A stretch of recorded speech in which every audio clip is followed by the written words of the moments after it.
ونصلی ونسلم علی رسولہ الکریم اما بعد فاعوذ باللہ من الشیطان الرجیم بسم اللہ الرحمن الرحیم۔ آج مجھے جس موضوع پر لب کشائی کا موقع ملا ہے اس کا عنوان ہے غلامی مصطفیٰ معراج ایمان ہے۔ جناب صدر قرآن حکیم اہل ایمان کو پیام دل نواز دیتا ہے، اے خدا کے محبت کے متلاشیو، قرب خدا بندی کے طالبو، غلام مصطفیٰ بن جاؤ، اس کے بدلے میں محبوب خدا بن جاؤ گے، کیونکہ غلامی مصطفیٰ سرمایہ حیات ہے، وسیلہ نجات ہے اور شہنشاہوں سے بڑھ کر اوقات ہے۔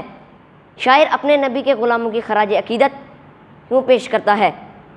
نبی کا جو غلام ہے، نبی کا جو غلام ہے، ہمارا وہ امام ہے، اسی کو احترام ہے، اسی کا ہی سلام ہے، جو مصطفیٰ کا ہے گدا، ہے دراصل وہ بادشاہ، خدا کی بارگاہ میں اسی کا ہی مقام ہے، جو عشق کا سفیر ہے، جہاں میں بے نظیر ہے،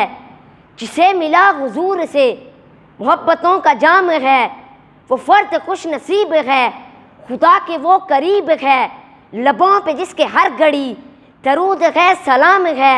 نماز روزہ و زکوٰۃ جہاد حج اور خیرات عمل وہی قبول ہے، جو عشق میں تمام ہے، فنائے آل مصطفیٰ جو ہو گیا ملی بقا، اسی کا ذکر ہو صدا، اسی کو ہی دوام ہے، جو عشق کا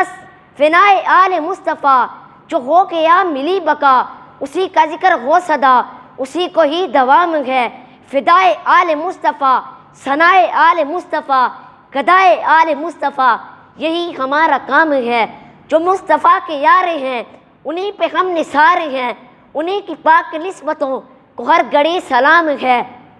ہر گھڑی میرے خدا میرے لبوں پہ یہ دعا مجھے غلامی کر عطا، نبی کا جو غلام ہے، نبی کا جو غلام ہے۔ والسلام۔